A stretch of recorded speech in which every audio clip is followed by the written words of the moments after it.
Where do athletes find inspiration and passion? It seems today's sporting culture does more and more to stifle this passion in today's athletes.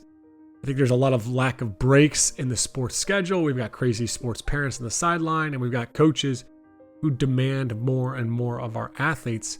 Yet at the end of the day, parents and coaches, we want intrinsically motivated and passionate athletes, not just ones who show up because they feel they have to, or we don't want athletes that show up that dreading to do the work. Today, we've got two very high-performing athletes in the podcast who are very passionate about sports, but they're also world-class water polo players. Cris Pinciroli and her daughter Alissa are joining us on the podcast, and Cris is a former professional water polo player who turned bank executive. She's the founder of WeTeam now, a human development consultancy that works to mentor organizational teams in the field of high performance and positive psychology. She's also the wife and mother to three girls, one of whom will be joining us today. Cris has quite the resume in water polo as an athlete. She captained the women's Brazilian water polo team for 15 years, capturing a bronze medal at the Pan American Games in Winnipeg in 1999. And at one point, she was elected one of the 7 best players in the world. She also represented the Italian national team and played professionally in Italy, winning both local championships and the European Interclub Championship. Recently, she published Sport, A Stage for Life, How to Connect with the Touchstones of Elite Performance and Fulfillment. Her daughter, Alissa, plays water polo at Stanford, and she'll be sharing her perspective from time to time throughout this conversation. Now, in part one, we're going to dive into what we can do as coaches and parents to create inspiration in athletes. In our conversation here, you're talking about 3 generations of high-performance athletes in the sport of water polo, and they're going to share their magic sauce. And in the second part of our conversation, we're going to discuss how to support high-performance athletes with rest, recovery, and support their mental health. What can parents and coaches do to support these athletes who are still inspired or who are starting to burn out? Welcome to the Coaching Culture Podcast. I'm your host, JP Nurbin, and I'm joined by my friend and co-host, Nate Sanderson. The mission of this podcast is to help you become a better leader and build a better culture. In addition to this podcast, I'm the founder of TOC, which provides one-on-one coaching and consulting for leaders. Learn more about us at tocculture.com. This episode is brought to you by the TOC newsletter. Every Thursday, our newsletter includes 2 things you don't want to miss out on. Firstly, the notes to that week's podcast episode. Whether you're listening while driving the car, out for a run, or doing the dishes, we don't want you to miss the biggest takeaways from each episode.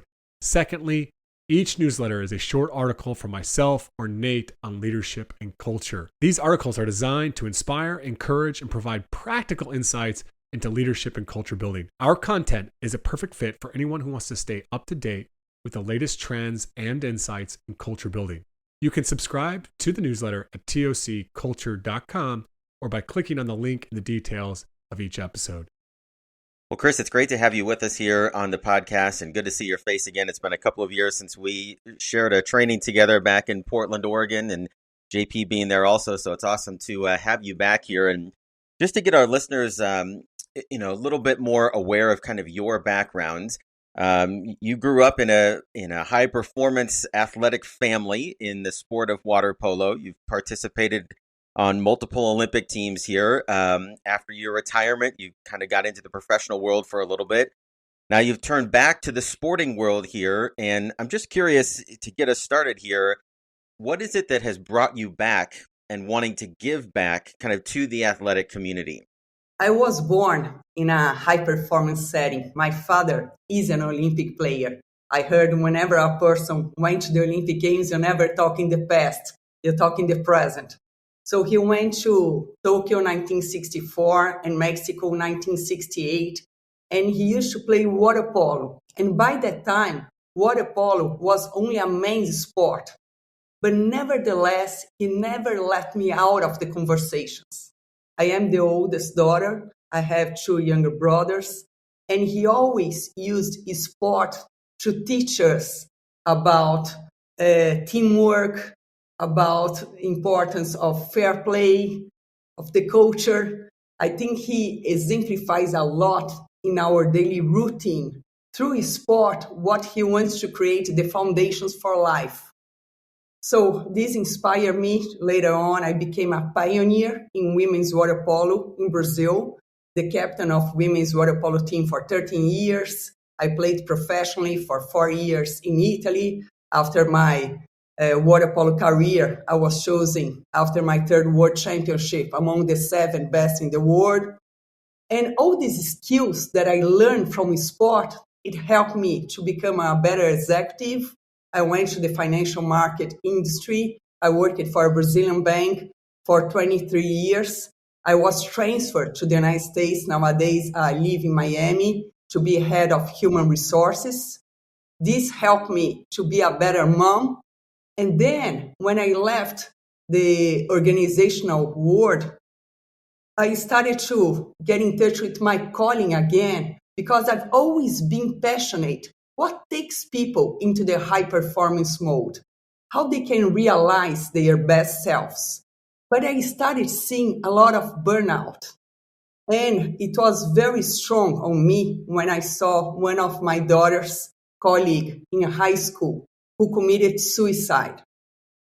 So this was something like a wake-up call, how we can do something for the not only youth, for all the population, that when we talk about high performance, we can see athletes, executives, parents, kids going into burnout, and sometimes unbearable one.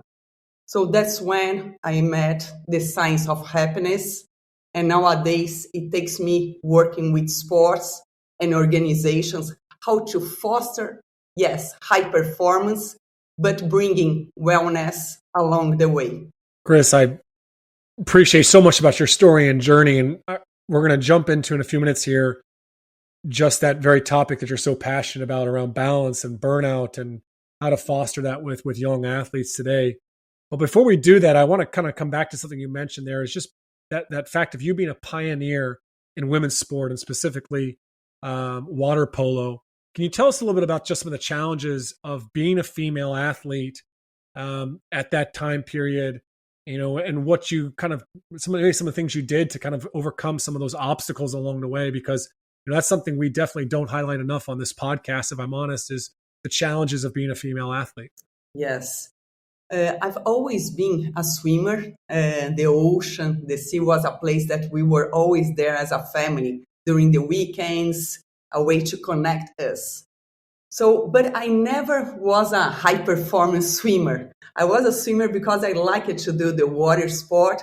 But when we started seeing developing the world in some countries such as the United States, Eastern Europe, Italy, the women's water polo is something that started calling our attention in São Paulo and in Rio, especially a club called Flamengo. So it was both teams starting doing a group of swimmers, of ballerinas. Many ballerinas came into water polo, and then we started playing. And the first challenge was to defend a time for us in the pool so we could practice. Because everyone thought, a lot of men especially, thought would be a joke having women playing that. So it was a breaking a paradigm. First in our club, with our should be our colleagues, the men's team.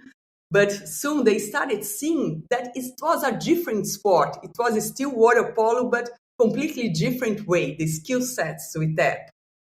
And how we started organizing with family, parents, to have the first time the money to travel, to go off seas. So it was step by steps, but always having a dream to develop something new, breaking a lot of paradigms regarding this. When we were able to attract attention from the media, this helped us so much to explain. The media was a huge way to leverage our sport, our communication, to attract more supporters, sponsors, so we could travel. And then we had a female director who happened to be my mom, who became the first women's water polo director. And she started organizing with other parents all the basis for this sport to flourish would take us to the United States. We found a very good coach in the United States who supported us to develop. And everyone, all these key players, started talking about the dream of being an Olympian sport.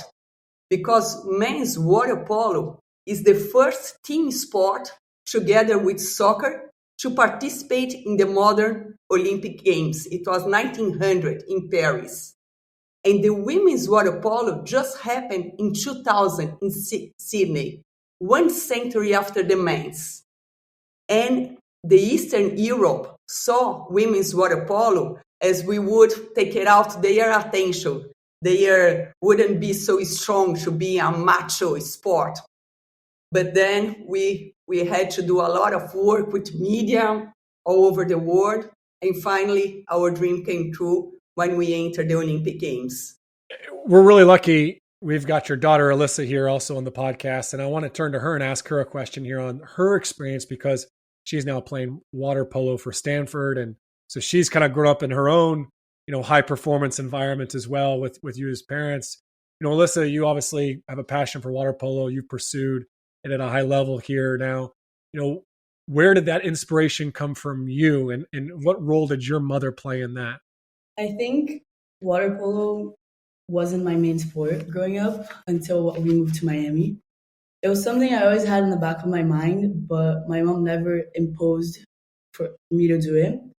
And I also used to swim in Brazil when we lived there in São Paulo. I loved swimming. It was something that I was very passionate about. But when I moved here, I realized that I only liked it because I had my friends. And now that I got to Miami, it was something that I wasn't as passionate about. And that's when I decided to join water polo. And when I got into it, it was something that just came very natural for me. And like my mom mentioned, the DNA, I could definitely feel it.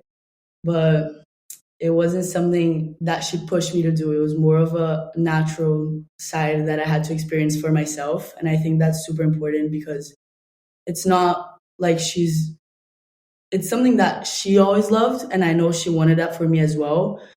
But she didn't want to force me into it. It was something that I found my passion for my own. Cris, as a mother, I'm curious about this question, because you've kind of been in both shoes as the daughter of a high performance parent, and then being parented, and the things you talk in the book about, the many lessons that you learned from your father, kind of growing up in that way, and now being the parent of a high performance athlete. What are some of the things that you've tried to do for your daughter that your dad did for you? And are there some things maybe that you learned from your experience as an athlete that you decided to do maybe a little bit differently as a parent? Yes, Nate, this is something very interesting when we think about it, because you can read all the books about parenting, about how to foster the right connections into developing your best selves, your potential, and realizing your potential. But sometimes when you are there, you still commit some faults that you say, how did I do that? But it's so important when you acknowledge that. I remember when I arrived here in the United States, and Alissa was called for her first tournament in Miami in water polo. And when I arrived, I could feel the energy of the place. I was ready to play. It was my environment, I started walking more straight, more energized. I was ready to get into the water. And then I look at Alissa, and Alissa was still, I think, 12 years old, very young, and she was almost shrinking. She was like, Mom, I'm so afraid. And I wasn't even noticing Alissa, because I was in the high performance mode to be there. So this was something, and I read a lot how you cannot put all your expectation in your kids. And the most important thing is how you need to listen and to realize what they are going through. Because at that time, it wasn't about myself anymore, that it became very natural to get into that peak performance state of mind, but how I could support her in moving into the direction that she wanted in sport. Alyssa, I'm curious from your perspective, because we don't often get athletes on the podcast, especially sitting next to their sports parents. But what is something or a few things that you feel like your parents did right in terms of just helping to, support you through the process of growing in the sport? Yeah, I think something that they always emphasized on is the importance of balancing. They always told me that school came first, no matter what, no matter how into like water polo I am, no matter how much I want to keep practicing. They're always telling me to get my priorities about school first, which is something that is very important now for me, especially studying at Stanford. And other things are just like my mom mentioned, also being there in the moment. I think during a game and seeing my parents looking up for me, like cheering and like making the eye contact definitely always gave me like a boost of energy and helping me focus on, okay, now it's game time. And my mom was always very present for me, and that's something I'm very grateful about. Especially now being 6 hours away in a plane ride. I know she'll always, whenever we have a game, she would always be texting me. She's always there for me, and something that I'm very excited for this year also, because we won 2 national championships, and we're gonna try to go for a third. And seeing my mom in the stands is definitely something that I'm looking forward to. It's really beautiful to hear that. And I think as a parent, read your book, Cris, and I hear Alissa talking there. And sometimes I get a little concerned because, you, as you mentioned earlier, the burnout and the pressure. And I'm afraid of showing any interest at all, because if I'm showing interest or passion, then they're going to feel the pressure to perform for me. So I'm curious, Cris, I'll start with you from your perspective and your approach. What did you really try to do to focus on, helping Alissa and your other children to manage those pressure and expectations? Here she has expectation almost on her now to go win another national championship in water polo, right? But just all throughout her career, how have you helped your children to manage the pressure and the expectations and that burnout? I remember, JP, let me put it, I saw a survey here in the United States. How come there was being so much drop off for the youth up to 13 years old? How come they were dropping off from sport? And they couldn't find anything from this survey. Then they went all the way around. The people who was still playing after 13 years old, what did they have there? And the answer was, number one reason was to have fun. I think the three of us studied about this case. So this was something that I really connected when I was working or trying to bring sport into my children's life, bringing this aspect of fun. And it doesn't mean that you are not pushed, you don't go through difficult moments, hardships, when you are yelled at, but always trying to bring this aspect of whenever you go on a weekend to a 4 hours practice, you can say, oh my gosh, I'm losing my weekend, I'm wasting my weekend. But how you can go with a positive way to create these positive memories.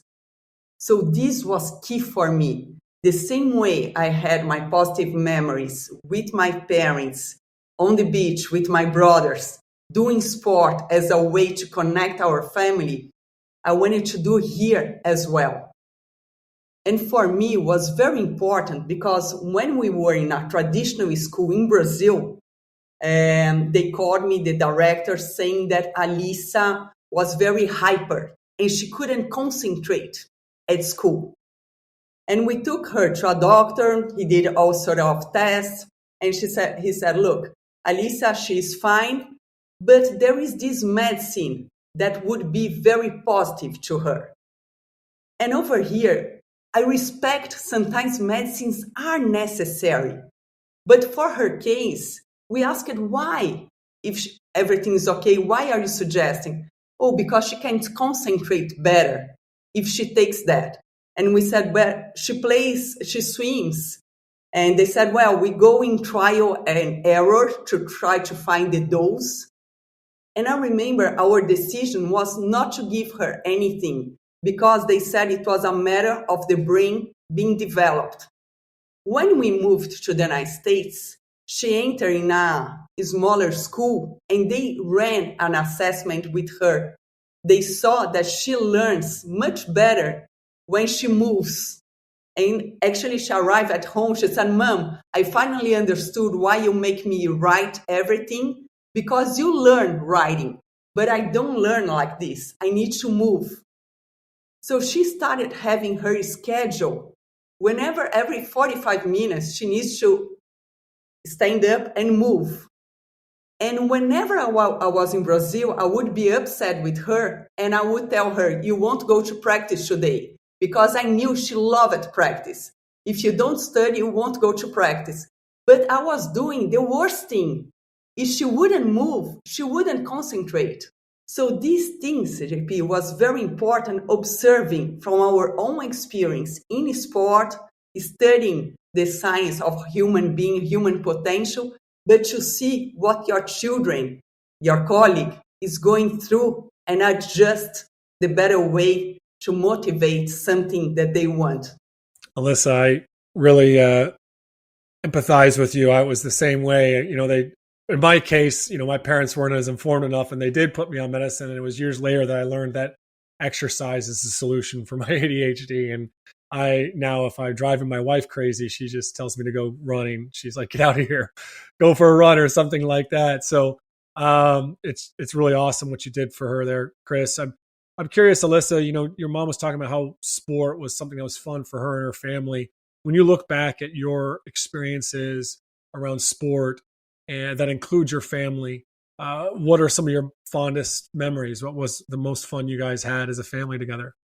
I think, going to the island whenever we lived in Brazil, I used to get picked up out of school on Fridays, and then we would drive 4 hours and get to the island, which was a magical place for me growing up.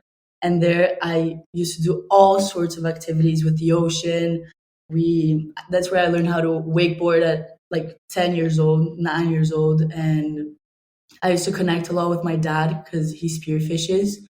And I used to go spearfishing with him. It's funny because my friends always make fun of me. I have a picture of me with an octopus, very little, and I put it in my head.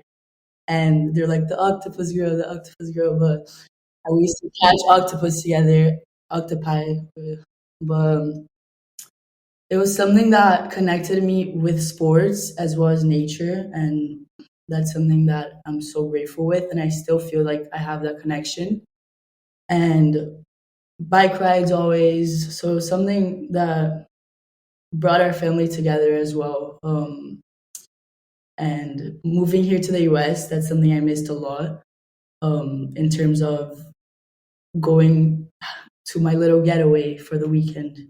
But we found those things, and we found our happiness other ways as well.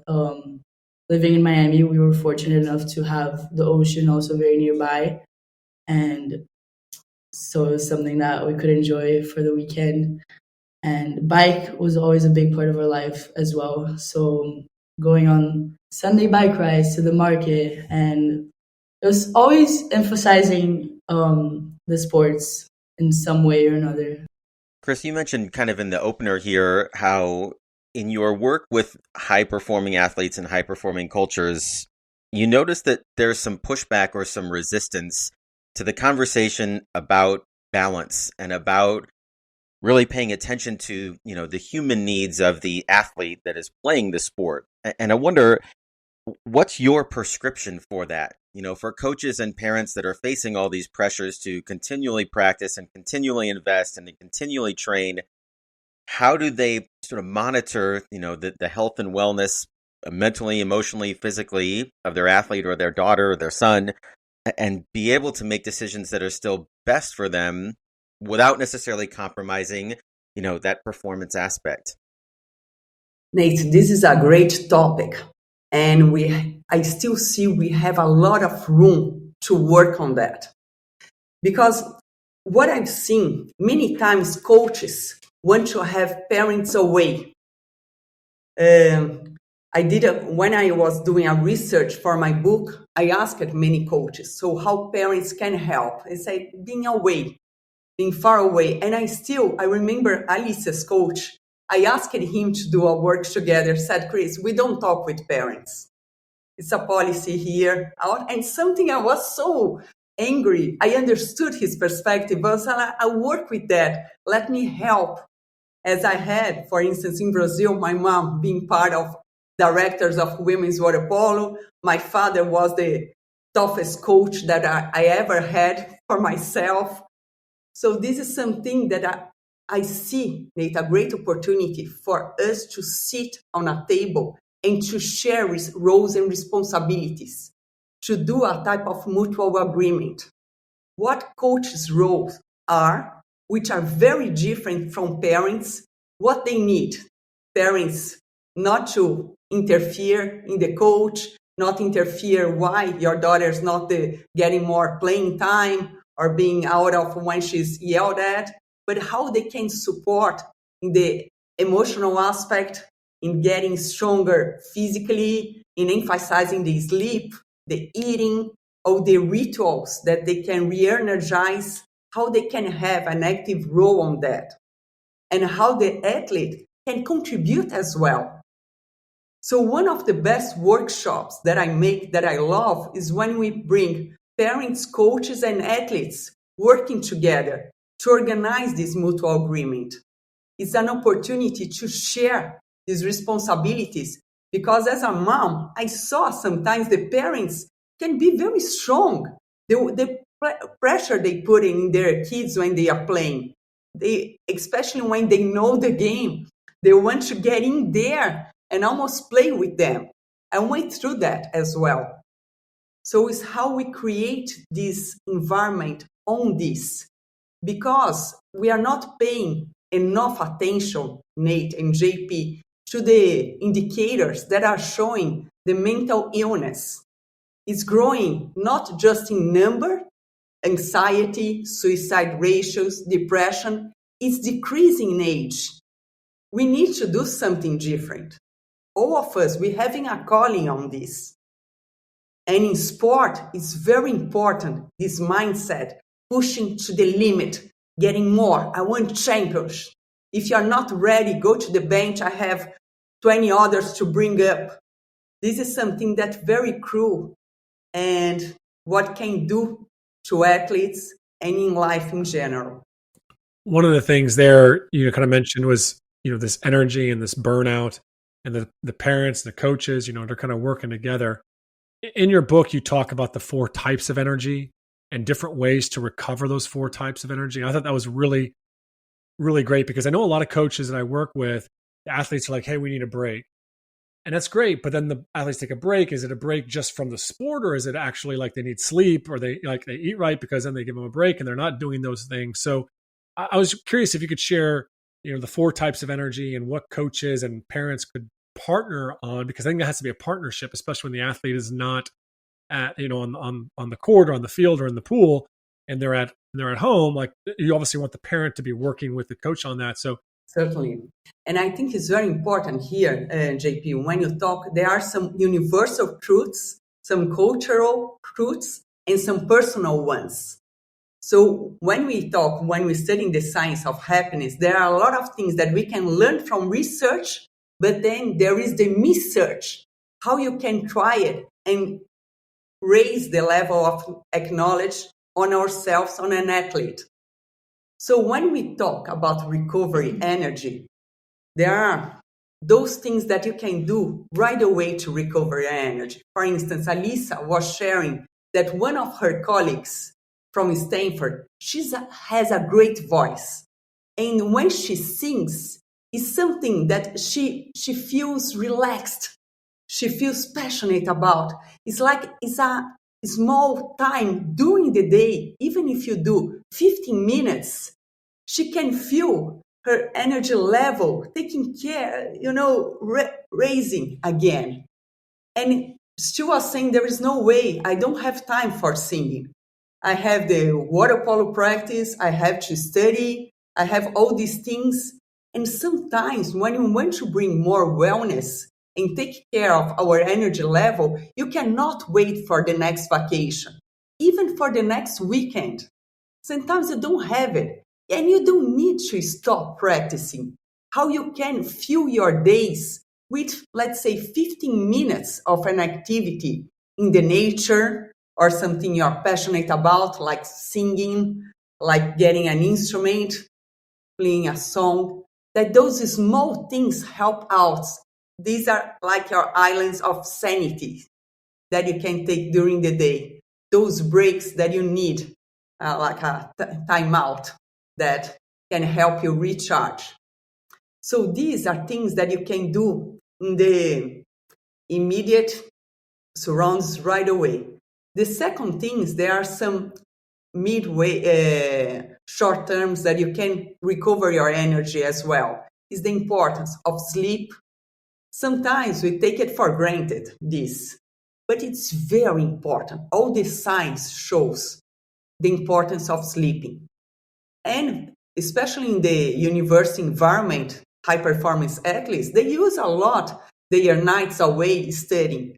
I think all of us have done that, but how it impacts your performance, not only in the next day, how you function. And we are even adults, how hard it is. You say, come on, I cannot think straight. So the importance of sleeping, teaching them about the importance of eating, what you should eat in the morning, between breaks, at night, what it can teach you about the supplements. So these the short-term ways to recover energy as well. Then there are the mid-terms, how you can, the importance of getting a weekend. For instance, at Stanford, they have only Tuesdays are their free times. The weekends, they play during the high season, 6 hours, Saturday and Sundays. Yeah. Sunday is like when they practice the most. But how you can create those rights. Tuesday is her free time. What she can do for this free time to really recover and organize for the week. And then the importance of vacation, going away, being out. The kids, they do a lot of summer jobs during the vacation. But it's important to have a break also. In our case, going to Brazil, seeing our family, especially being the nature. These type of things help a lot in recovering the energy.